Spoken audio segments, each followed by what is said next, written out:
Trevor Noah had some jokes on Bill Barr leaving Trump's White House. Those two were like Batman and Robin if Batman and Robin couldn't fit into their tights. Either Batman quit because Trump is too crazy even for him, or Trump fired Barr because he's not crazy enough to roll in this White House. Noah concluded, well, at least Bill Barr is beating the traffic. Colbert had a joke about the election. Texas Senator John Cornyn told reporters, there comes a time when you have to realize that despite your best efforts, you've been unsuccessful. Colbert said, it's like when we tell kids when they play sports, it's important to realize that when you've lost, then 6 weeks later, drive back to the field so you can shake the other team's hands and say, good game, you cheater. Larry the Cable Guy tweets, maybe I shouldn't read too much into this, but you know what I haven't heard one time this December? Hey, Dad, what would you like for Christmas? John Mulaney has checked into rehab. Page 6 with the dig, the 38-year-old golden boy of comedy checked into a Pennsylvania rehab facility this past weekend.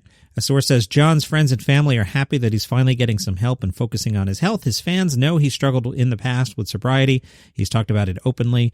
Unfortunately, he has struggled again during the pandemic. He's on board with his recovery. He's not fighting against the rehab. In an interview last year, Mulaney said he began drinking at age 13. Quote, I drank for attention. I was really outgoing. And then at 12, I wasn't. I didn't know how to act. And then I was drinking and I was hilarious again. He had told Esquire that while he never liked smoking pot, he, quote, loved cocaine and dabbled with prescription drugs. Quoting Mulaney, I wasn't a good athlete, so maybe it was some young male thing of this is the physical feat I can do, 3 Vicodin and a tequila, and I'm still standing. Who's the athlete now? Simpsons writer Tim Long tweeted, Mulaney is insanely talented and was way nicer to me than he needed to be when he did The Simpsons. I hope he and everyone who's struggling these days get the help they need. Mom star Kristen Johnston said, never ever be ashamed of being brave enough to ask for help. Patton Oswalt said, love to Mulaney. And John DiMaggio, who's credited here as Disenchantment star, I always think of him as Bender, the robot on Futurama. The only jokes I want to hear about Mulaney in rehab are the jokes he tells about it after he gets out. John Krasinski's back. You may remember we were all into Some Good News, and then Krasinski sold it to CBS and wasn't going to host it anymore. And it was like, oh, John, you took all the goodness in the world and made some money off it. Well, Some Good News is back, and some good news is that John Krasinski hosted it. It's a special Christmas edition. He is joined by famous guests Justin Timberlake, Dwayne "The Rock" Johnson, who is dressed as Santa Claus. That's, I don't want to get beat up by The Rock. That's awesome. It's really awesome. Santa Claus? Can't think of anything more cool than that, right? It's Some Good News is a first new episode in 7 months. Welcome back, John Krasinski. All right, let's dive in. Fasten your seatbelts. The Interrobang has their list of the top 10 stand-up comedians of 2020. Someone's on this list, and a slow burn is coming. But let's begin. These are their nominees. They are asking you to vote again at interrobang.com. So the nominees for top 10 stand-up comedians of 2020, I guess we're going to pick one. Yeah, we're going to pick one. Let's look at the past winners. 2014, Bill Burr. Pretty sweet. 2015, Nate Bargatze. This is good. The Interrobang, by the way, is like a comedy nerds website. Like if you're like really into comedy, like if you're at, I don't know, Caroline's on Tuesday, the Interrobang is for you. 2016, they picked Jim Jeffries. 2017, Judah Friedlander. 2018, Bert Kreischer. 2019, Shane Gillis. So this list is pretty good, right? That's not a bad list. But here are the nominees for 2020. Colin Quinn. I guess they really liked his special. Maria Bamford. I guess they really liked her special. Bert Kreischer. Doug Stanhope. I love Doug's material. I think it's so strong. Jim Gaffigan. Let's not vote for Jim Gaffigan, because if he wins, he's not going to call you back and go, hey, thanks for helping build my career. He's just going to, like, forget that he knew you. Eddie Peppitone. All of a sudden, Eddie Peppitone is like, I don't know, like, this is showing up on Best Comedy Special of the Year list. Now we're naming him Best Comedian of the Year. Eddie's fine, but like, I don't know what's going on with the Eddie Peppitone campaigns lately. Leslie Jones, Bill Burr, Tim Heidecker. Did you watch that special? It's okay. I can't imagine picking Tim Heidecker here. And Sarah Cooper. You know Sarah. Say it with me. She pantomimes to Donald Trump videos on TikTok. Let's read what the Interrobang said. Sarah Cooper's career exploded in 2020, making her seem like an overnight sensation when actually she's been putting in the work for years. But there's no denying that 2020 was the year the world got to really see Cooper. Her breakout into becoming a household name was directly tied to the events of 2020, and she will forever be part of a time capsule of a year we won't ever forget. That's right. When we're all like, hey, what was the worst year ever? 2020. And who do you think of? Sarah Cooper. I think that's, yeah. When I think of the worst thing ever, I'll be, oh, yeah. Okay, makes total sense. Her lip syncs of President Trump took off, and everyone was sharing them. She was exploding on Twitter, Instagram, and TikTok with a younger generation, while at the same time, older generations couldn't get enough of her. No, I didn't die there in the middle of the sentence. I just, my brain froze, so I left a pregnant pause there.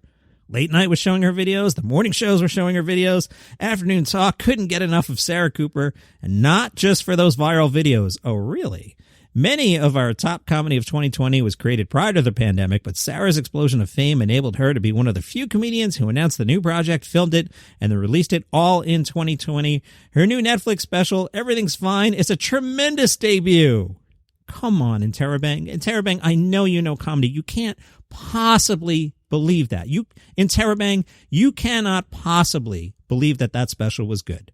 I know you know better. I read your site every day. I know you know better. What is going on here? I know you know better. She's won a ton of awards already this year, and Cooper's not just a flash on the pan. She's here to stay. We'll see, says Johnny Mac. CBS is developing a series based on Cooper's 2018 book, for igniting the nation, for racking up millions and millions of views, for creating new ways to perform comedy, and for being hilarious. Sarah Cooper is a Comedian of the Year. Interrobang, you know better. Al Madrigal, I really dig his comedy. He's working on a new series for ABC. It's called Gorillas, and it's the story of when Miles Flores, played by Madrigal, a lonely efficiency expert for an oil company, gets kidnapped in South America, and then he ends up working for a disorganized group of guerrilla soldiers to earn back his freedom. That's different. That's going to be an ABC sitcom? That feels like cable to me, right? How's that going to work on ABC? From the Daily Mail, new comedy special, Schulz Saves America. This is Andrew Schultz's new thing on Netflix, the 4-part thing. Haven't gotten to that one yet. It has been slammed as racist and dangerous over its jokes blaming Asians for the pandemic and referring to the virus as the Wuhanic plague. If it's racist, I'm probably not going to get to it. I will read the words of Andrew Schulz as captured by the Daily Mail.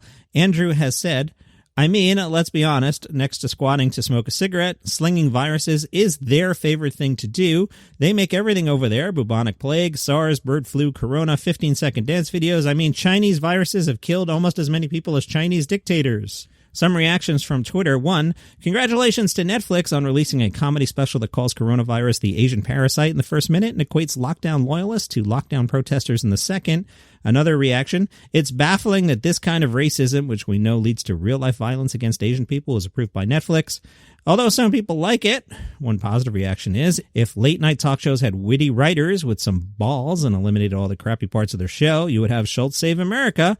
And one more, Schulz Save America is a masterclass in joke writing, alliterations, wordplay, metaphors, subtle jabs, relatable callbacks, rhymes, clever, and funny. I have not seen it yet. From the Minneapolis Star-Tribune, Minnesota comic Andy Erickson's streaming special celebrates the holidays and a new lease on life. Listen to this. In June, Erickson felt so dizzy that she couldn't respond to her husband's call to dinner. She'd faced health issues before, but this was different. After arriving in a hospital by ambulance, she went into cardiac arrest. She flatlined. Heart surgery followed. A pacemaker was installed. Because of the pandemic, her family was not allowed to be by her side. All she had was a stuffed llama doll to cling to and the support of her loved ones, who, standing in a parking structure across the street, held up signs she could see from her window. Erickson said, it was a really cool, weird, special moment. My brother's not an outwardly affectionate guy. He made a sign that said, Packers suck. That made me laugh so hard. She got back on stage recently and didn't shy away from talking about it. She said, I don't want to talk about a wedding I went to 5 years ago where somebody peed their pants. I'm excited to share all these things I've went through. I have this opportunity to share and laugh and cry, to connect with people. She says, I've come to terms that I could die at any minute. This is my second life. I don't have any regrets.